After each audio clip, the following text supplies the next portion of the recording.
신약성경 304페이지 갈라디아서 3장 1절부터 9절까지입니다. 찾으셨어요?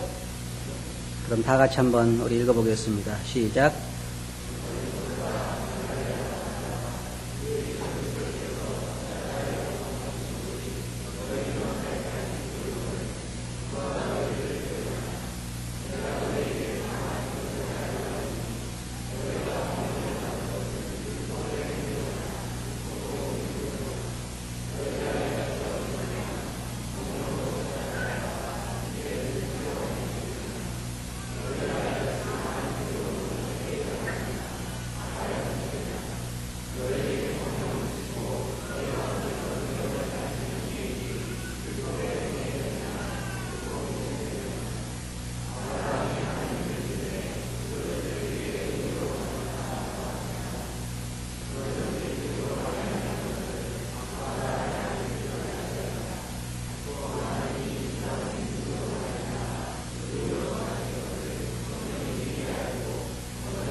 네, 감사합니다.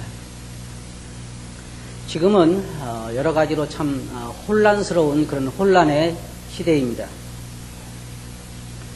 교리적으로도 굉장히 혼란스러운 그러한 시대에 우리가 살고 있고, 또한 복음적으로도 굉장히 혼란스러운 그러한 시대에 우리가 살고 있습니다.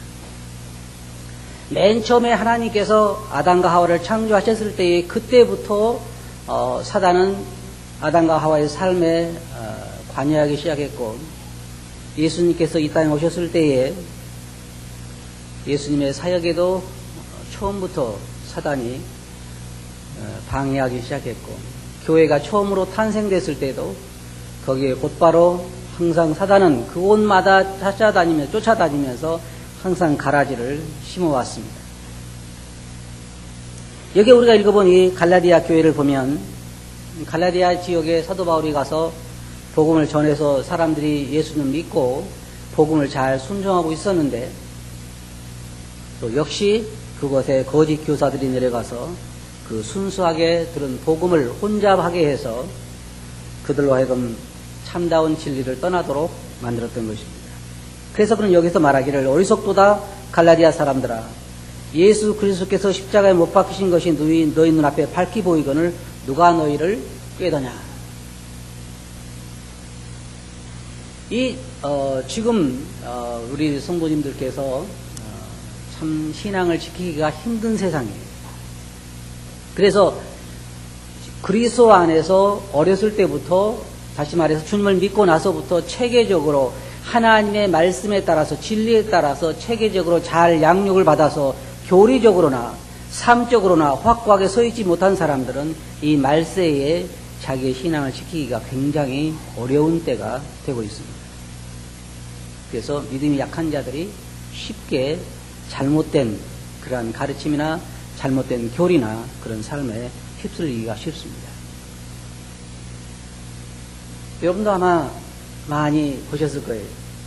지금 세계적으로 기독교가 굉장히 쇠퇴해가고 있고, 많은 사람들이 믿음에서 떠나가고 있습니다.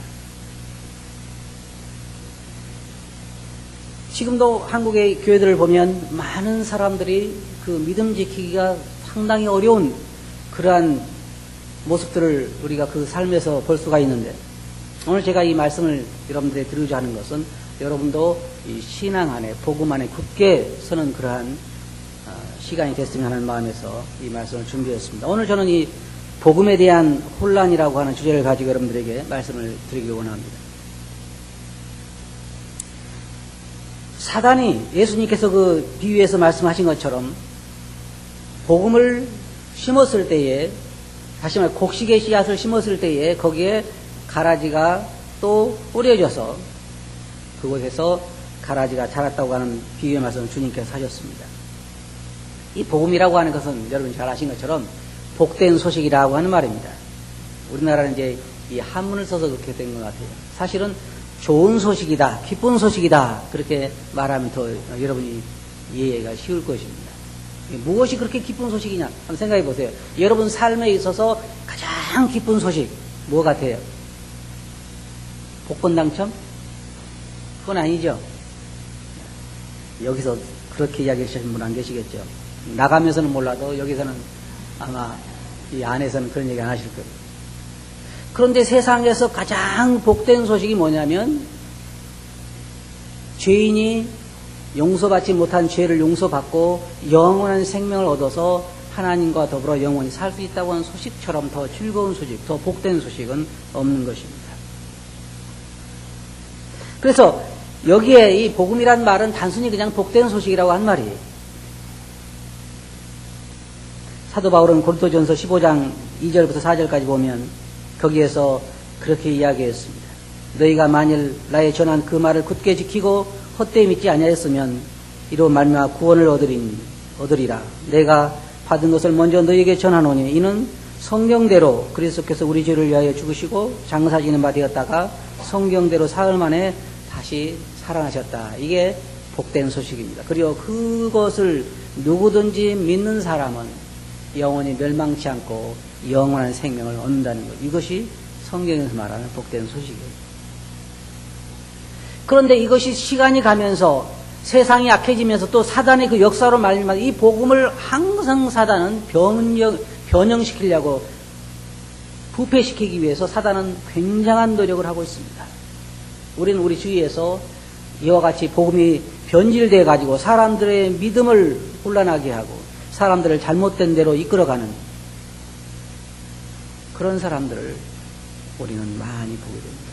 여러분이 병원에 가시면 병원 근처에 이 많은 이게 그 단체들이 있는데 어떤 사람들은요, 병원에서 못 낫는 사람들을 고쳐준다는 사람들이 많이 있어요.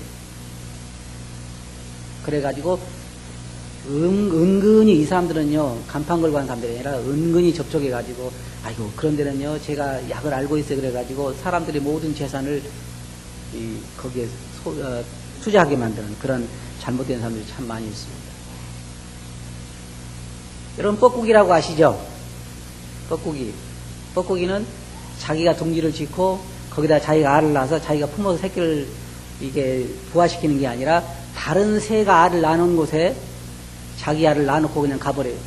그러면 키우는 거나 부화시키는 거나 키우는 거나 자기가 전혀 신경 안 써요. 그러면 그 뻐꾸기 새끼는 거기에서 부화돼 가지고 원래 있던 그 알을 다 밀어내고 자기가 그 안에서 자라는데 그 원래 그 새는 어떻게 하냐면 자기 새끼인 줄 알고 그것을 계속 먹이는 것입니다.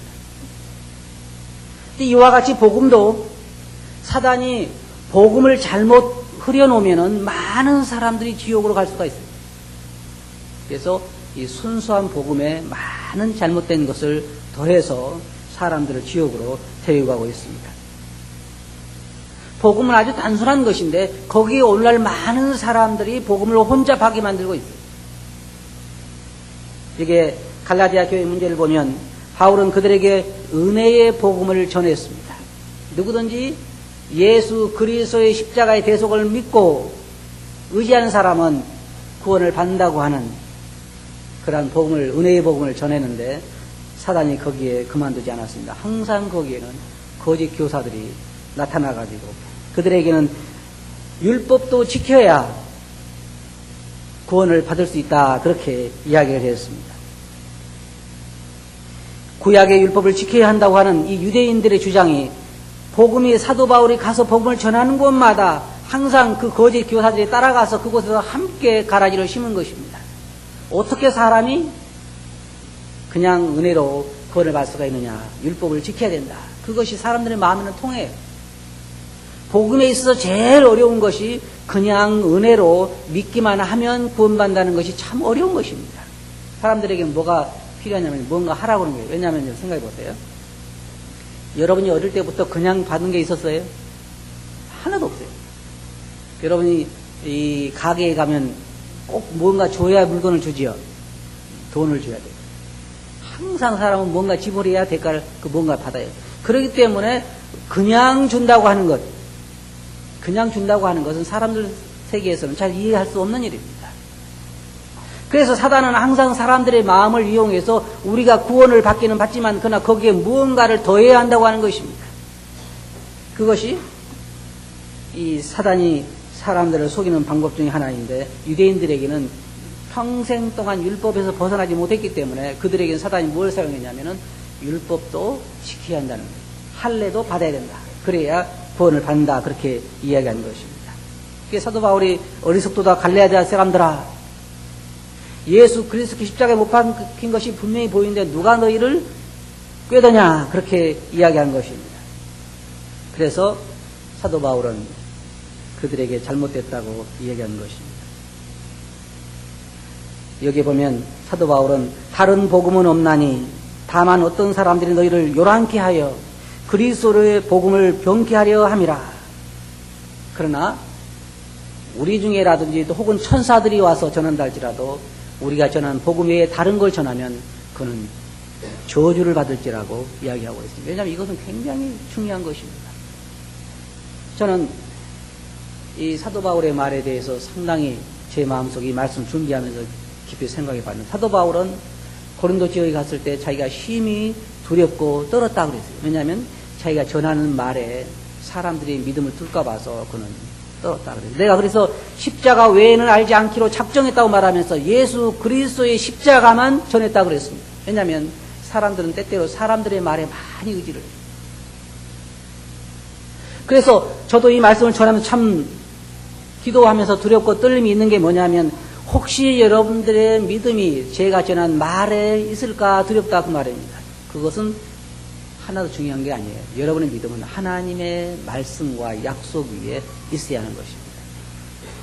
그러나 오늘날에는 수없이 많은 사람들이 복음 집회를 하고 또 인터넷이나 이런 걸 통해서 잘못된 복음을 접하게 되고 잘못된 복음을 전하게 되고 거기에 무언가 조금 더해서 사람들의 믿음을 혼란하게 만드는 것입니다. 여러분, 절대로 가짜라고 해서 완전히 다른 게 아니에요. 완전히 다른 게 아니에요. 예수님을 시험할 때 사단이 어떻게 했어요? 하나님 말씀을 사용했어요. 하나님 말씀. 사단은 광명의 천사로 나타나는 것입니다. 잘못된 복음을 전하는 사람들도 전혀 이단처럼 보이는 것이 아니라 그냥 좋은 일꾼으로 보이는 거예요. 여러분 생각해 보세요. 여기에 앉아 계신 분들 중에 만약에 내가 하나님입니다 그러면 따라올 사람 손들어 보세요. 아무도 없어요. 여기는. 그렇게 가지고 속질 않아요. 물론 속는 사람 서로 있지만 그건 완전히 장님들이 속지만, 그러나 제가 염려하는 것은 그런 속임수가 아니라 복음에다가 무언가 조금 더 하는 사람들, 하나님의 진리에다가 무언가 조금 더 하는 사람들, 그 사람들에게 많은 사람들이 속고 있다는 것입니다. 물론 우리 중에는 다시 율법으로 돌아가려고 하는 사람이 없겠습니다만, 오늘날 교회 다니는 사람들, 수많은 사람들 중에서 지금 예수님이 오시면 하늘나라에 갈 수 있습니까? 라고 물어봤을 때 그들이 대부분의 대답이 뭐냐면, 하나님 앞에 서서 저울에 달아봐야 안다는 거예요. 하나님 앞에 섰을 때에 하나님께서 보내실지 안 보내실지를 결정하는 것이 우리가 지금 어떻게 알 수 있냐는 것입니다. 그것이 성경에서 가르치는 복음인가요? 그렇지는 않습니다. 성경은 내가 너희에게 이것을 쓰는 것은 너희로 하여금 너희에게 생명이 있음을 알게 하려 함이라고 분명히 요한은 말하고 있습니다. 그 외에도 수많은 말씀들이 우리가 진정한 복음을 의지할 때에 하늘나라에 갈 수 있는 확신을 가질 수 있다고 하는 것을 알 수가 있습니다. 이 구원에 대한 표현들은 참 다양합니다. 여러분들이 이게 왜 헷갈리고 혼돈스러웠냐면은 구원에 대한 이 표현들이 성경에는 다양하게 나와 있대요. 그래서 우리 마가복음 16장 16절 보면, 믿고 세례를 받는 사람은 구원을 얻을 것이요 믿지 않은 사람은 정죄를 받으리라 라고 말하고 있는데, 성경에 보면 믿고 세례를 받은 사람은 구원을 받을 거라고 말하고 있습니다. 근데 또 그렇게 말하고 있는 것이 아니라 예수 그리스도 영생은 요한복음 17장 3절에 보면 영생은 곧 유일하신 참 하나님과 그의 보내신 자 예수 그리스도를 아는 것이라 그랬어요. 근데 어떤 사람이 그러잖아요. 아는 것만 가지고 어떻게 하늘나라에 가느냐. 근데 성경에 이런 다양한 표현이 있는 것이 우리가 혼란스럽게 만드는 것입니다. 근데 성경은 뭐라고 말하고 있냐면, 누구든지 주의 이름을 부르는 자는 구원을 얻으리라. 제가 그 전에 이제 병원에 있었는데, 제가 이제 건강이 안 좋아서 병원에 잠시 입원해 있을 때, 그 병원에 전도하러 온 사람들이 많더라고요. 어떤 목사님이 한번 오셔가지고 저에게, 제가 하나님이 안 믿는 사람처럼 보였나 봐요. 그래가지고 저에게 전도를 하고 그러는데, 또 옆에 이제 환자들의 전도를 하는데 뭐라 그러냐면, 예수 이름을 부르는 자는 구원을 받는다고 했기 때문에 항상 예수님 이름을 부르라는 거예요. 밥하면서도 예수님 그러고, 길을 가면서도 예수님 그러고, 그렇게 부르라는 거예요. 부르기만 하면 구원 받는다는 게, 그 표현 자체는 잘못된 게 없습니다. 근데 성경은 뭐라고 말하고 있냐면, 그 다음부터 뭐라고 말하고 있냐면, 믿지 않은 이를 어찌 부르리요? 그 뒤에 그렇게 말하고 있네요. 여러분 생각해 보세요. 그냥 길 가면서 예수 그렇게 해서 구원받는 것이 아니라, 믿고 예수님 이름을 부르는 사람들은 구원을 받는다는, 그 하나님의 약속이에요. 그걸 부인할 수는 없어요. 그리고 또한 요한복음 5장 24절 보면, 진실로 진실로 너에게 이르노니 내 말을 듣고 또 나 보내신 이를 믿는 자는, 누구요? 하나님을 믿는 자는 영생을 얻었고 심판에 이르지 아니하나니 사망에서 생명으로 옮겼느니라. 분명히 말하고 있어요. 수많은 사람들이 아마 이 말씀을 통해서 구원을 받았을 것입니다. 그리고 또 보면 영접하는 자, 다시 말하면 그 이름을 믿는 자들에게는 하나님의 자녀가 되는 권세를 주셨다. 그러니까 여기 보면 이름을 부르는 자, 그리스도를 믿는 자, 영접하는 자, 많잖아요, 표현들이. 다양한 표현들이 성경에 보면 이외에도 또 많이 있어요. 그래서 어떤 것을 통해서든지 우리가 확실히 알 수 있는 건 뭐냐면, 예수 그리스도를 믿고 그의 십자가의 대속을 의지하는 사람들은 영원한 생명을 얻는다는 것입니다. 근데 요즘 우리 중에 잘못된 복음들이 들어 있습니다. 이 사도 바울이 말한 것처럼 오늘날 그리스도인들은 자기가 확고하게 신앙 안에, 이 말씀 안에 굳게 서 있지 못하기 때문에 전도 집회를 하거나 다른 사람들에게 간증을 들을 때에 그 귀로 들어보면서 자기 영혼에 대해서 혼란 가운데 빠진 사람들이 참 많이 있어요. 요즘에 일어난 일들 중에 어떤 사람들이 있냐면, 십자가 플러스 행위가 있잖아요. 여러분 잘 아시는 것처럼 십자가의 대속도 믿지만 우리가 잘해야 하늘나라에 간다. 그런 사람들이 많이 있어요. 이건 여러분들이 아마 많이 들어보셨을 거예요. 더 혼란스러운 건 뭐냐면, 회개 없는 구원은 진정한 구원이 아니다. 여러분 이거 들어보셨을 거예요. 근데 이제 회개란 말이 우리가 잘 이해를 해야 돼요. 회개가 뭐예요? 자기가 가는 길이 잘못된 걸 알고 돌이키는 것이 회개예요. 다시 말해서 행동의 변화를 가져오는 마음의 변화가 회개예요. 근데 이 사람들은 어떻게 생각하냐면, 이제 전도할 때도 집회할 때도 어떻게 하냐면, 여기에 계신 분 중에 혹시 구원받을 때 자기가 지은 죄를 다 고백한 분 손 들어보세요. 그래서 여러분들에게 제가 이 복음을 전하면서, 여러분은 죄를 회개하고 구원받으라고 했는데 여러분 죄를 회개한 적 있어요? 구원받기 전에? 여기 다 안 그러신가 봐요. 그러면 그 구원은 진짜가 아닙니다. 이랬을 때 마음에 이제 혼란이 일어나기 시작하죠. 저도 제가 생각해보면요, 제가 예수님을 믿기 전에 죄를 다 고백한 적은 없는 것 같아요. 생각해보세요. 제가 그 나이 되도록 예를 들어서 10살만 됐다 하지라도, 아니 20살 됐다 할지라도 그때까지 지은 죄가 한두 가지겠어요? 그러니까 어떤 사람들은 그래요. 죄를 다 고백하다 없으니까요. 그런 죄도 고백했다 그래요. 제가 모르고 지은 죄를 용서해 주세요. 모르는 죄를 어떻게 알고 용서해 달라고 그래요. 어떤 사람은 또 제가 그런 얘기 들어봤어요. 자기는 어떤 죄까지 회개했냐면, 자기 어머니 젖 먹을 때 젖꼭지 깨물음까지도 회개했다 그래요. 그렇게 회개해가지고 다 그 죄가 다 기억이 나냐고요. 이건 회개라고 하는 말은 그런 의미가 아니에요. 그런데 어떤 전도자들이 와가지고 여러분들에게 여러분의 모든 지은 죄를 다 예수님 영접하기 전에 고백하지 않았으면 그건 진짜한 구원이 아니다. 그러니까 흔들리기 시작하는 거예요. 어디에 그랬어요? 여러분 성경 어디에 알고 있는 모든 죄를 낱낱이 다 고백하고 하고 나서 영접해야 구원이다. 그런 말씀이 어디 있어요? 근데 그런데 흔들리는 사람이 상당히 많이 있어요. 상당히 많이. 아주 비슷해 보이지만, 그것이 옳은 것처럼 보이지만, 그러나 성경에는 조금 전에 말씀드린 것처럼 다양한 방법들이 있어요. 또한 어떤 사람들은 은혜로 구원받지 믿음으로 받지 않는다 그래. 요즘 더러 그런 가르침들이 있어요. 모임 안에. 은혜로 구원받는 것이지 믿음으로 받는 게 아니다. 그럼 생각해 보세요. 그것이 맞는 것 같죠? 저도 나이를 점점 먹으면서 생각해 보면요, 은혜 쪽이 강한 것 같아요. 왜냐하면은 여러분 뭐 잘해서 구원받았어요? 그건 아니잖아요. 하지만 성경에서 분명히 가르치고 있는 거, 이것이 옳은 얘기 같지만 이것은 잘못된 얘기예요. 물론 이 말 자체가 틀린 건 아니에요. 믿음을 부인하기 때문에 잘못됐다 그 말이에요.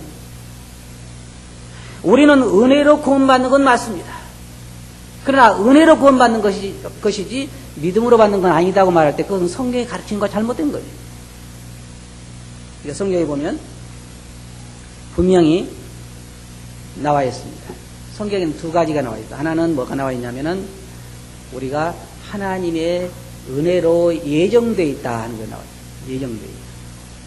그래서 성경에서 잘 아는 것처럼 창세전에 우리를 그리스도 안에 택하사 그렇게 말하고 있고, 아신 자들을 부르신 그들을 의롭다 하시고 의롭다 하신 그들을 또 영원롭게 하셨다고 하는 말씀 넣어나오고 있고, 성경 여러 곳에서 우리는 하나님께서 우리가 구원받기 전에 우리를 예정하셨던 말을, 그 진리를 부인할 수는 없어요.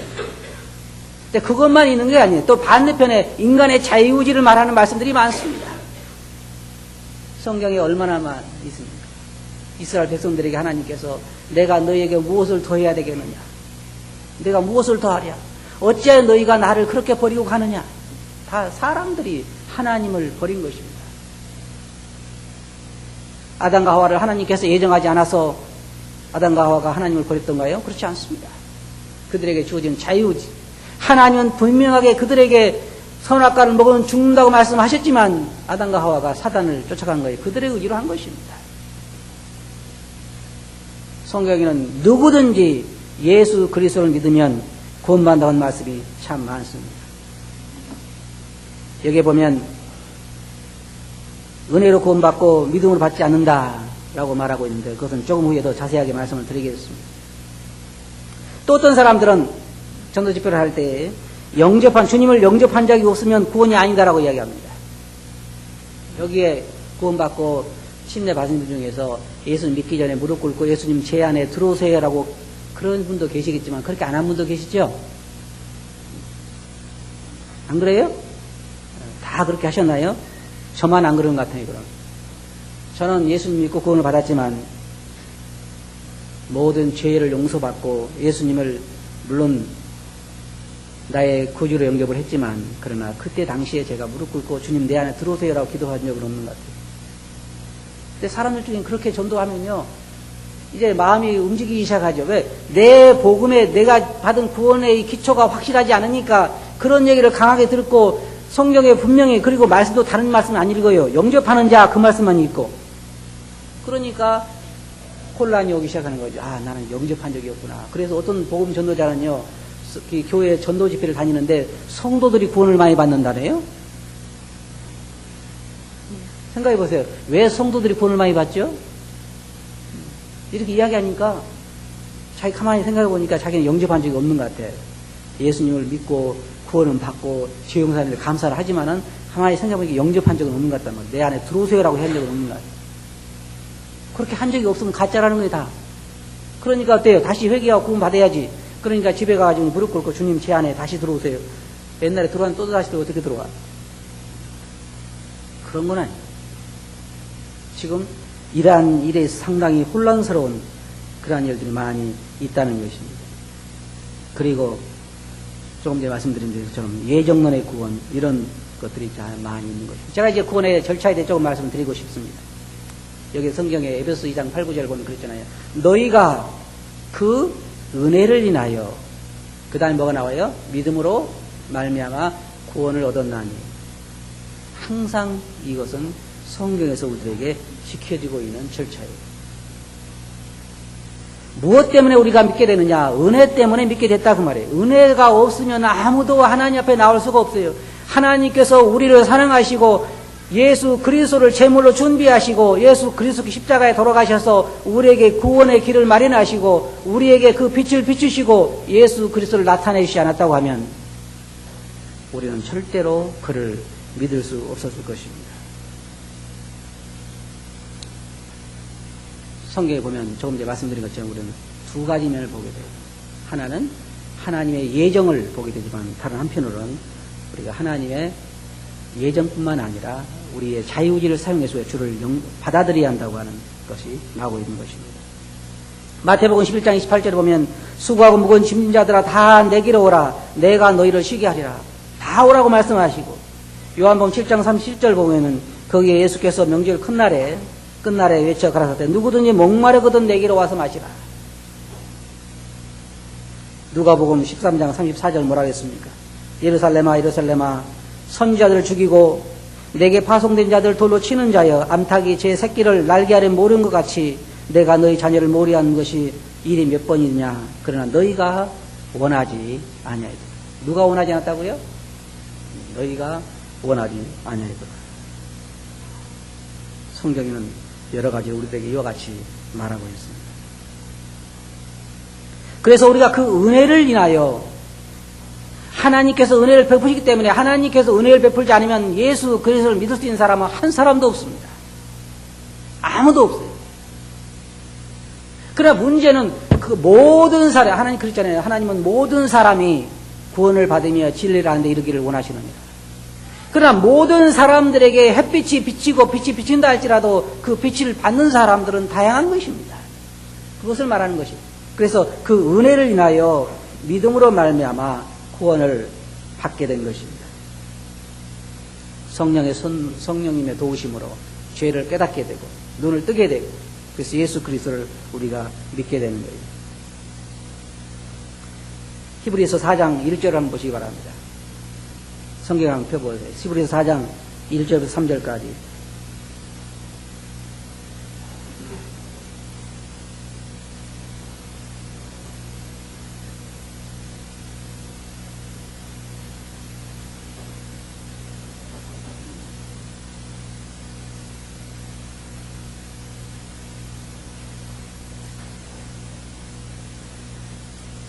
사장 1절 찾으셨어요? 네, 다 같이 1절부터 3절까지 한번 읽어보겠습니다. 시작.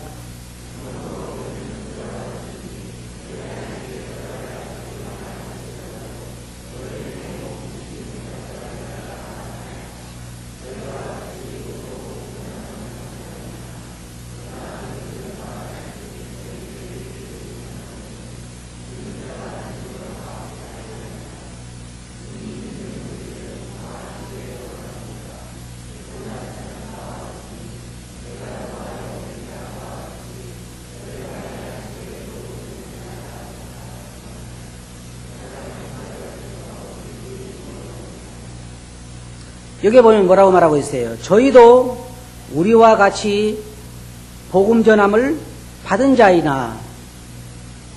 자, 하나님께서 그들에게도 은혜를 베푸셔서 복음을 전했지만은 여기 말하고 있는 그러나 그 들은 바 말씀이 저희에게 유익되지 못한 것은 듣는 자가 믿음을 화합지 아니함이라. 그들에게 은혜로 복음을 전하고 그 진리를 빛을 비춰서 그들로 하여금 하게 했지만 그러나 그들이 믿음과 화합지 못했기 때문에 구원을 받지 못했다고 하는 것입니다. 그래서 구원에는 예수 그리스도를 믿고 구원받는 데는 은혜도 있지만은 그들이 믿어야 받는 것을 우리는 부인할 수가 없는 것입니다. 그러나 세상에는 은혜로 구원받지 믿음으로 받지 않는다고 하는 잘못된 가르침들이 있습니다. 그래서 많은 사람들이 거기에 속아 넘어가는 것입니다. 로마서 11장 20절 보면 옳도다 저희는 믿지 아니함으로 꺾이우고 너는 믿음으로 섰느니라. 뭘 말하고 있어요? 저는 믿지 아니함으로 똑같이 은혜를 받고 똑같이 빛을 받았지만 저희는 믿지 아니함으로 꺾이우고 너희는 믿음으로 섰느니라. 하나님께서 이스라엘 백성들에게 어떻게 더 은혜를 베풀고 어떻게 더 사랑을 베풀 수가 있겠어요? 하나님께 그렇게 말씀하셨잖아요. 내가 너희에게 해주지 못한 것이 무엇이냐? 어째 너희가 내게 등을 돌리고 내게서 멀어지느냐? 다른 거 하나 없어요. 그 믿음으로 그것을 받아들이지 못하는 것입니다. 그러나 한 가지 분명한 것은 모든 사람이 구원받기 위해서는 그들의 구원의 필요성을 알아야 한다고 하는 것은 다 똑같은 것입니다. 사람이 자기가 병든 걸 알지 못하고 병원에 가지 않은 것처럼 병든 걸 알아야 병원에 가는 것처럼 우리가 주님의 필요성을 느끼지 못하면 구원을 받을 수가 없는 것입니다.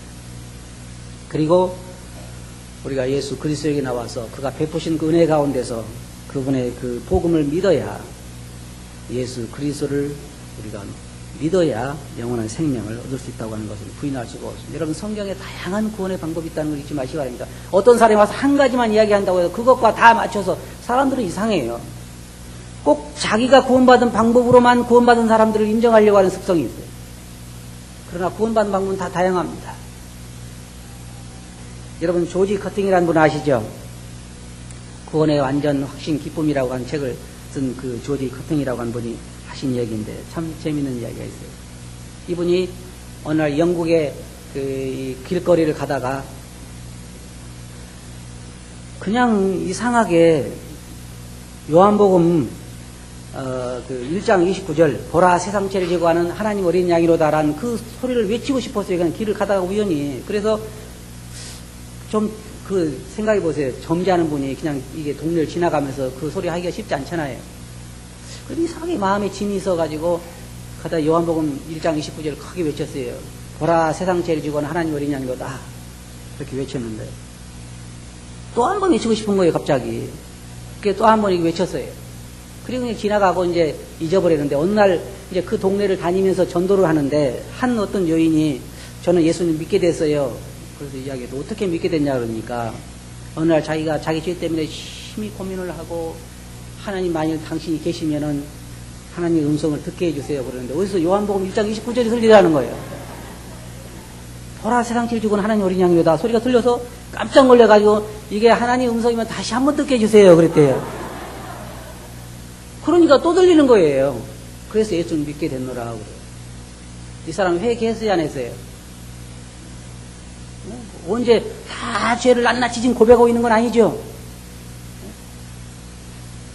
또 이 재미있는 이 책을 보면 재미있는 얘기가 많이 있는데 어떤 군인 2명이서 이 터널 있잖아요. 터널 자동차 있잖아요. 터널 이쪽에서 이제 보초를 쓰고 저도 보초를 섰는데 깜깜한 밤에 양쪽에서 보초를 쓰고 있는데 이쪽에 있는 사람은 이제 막 자기 죄 때문에 괴로워하는 사람이고 이쪽에 있는 사람은 그리스도인인데 밤에 한밤중에 보초를 쓰고 있는데 갑자기 그 군인 상관이 나타나가지고 암호 그랬대요. 암호가 이제 뭐 돼야 되나 봐요. 군인들은 적극이 오면. 그러니까 이 사람이 암호 그러니까 깜짝 놀래가지고 예수 그리스도의 폐이 그랬대요.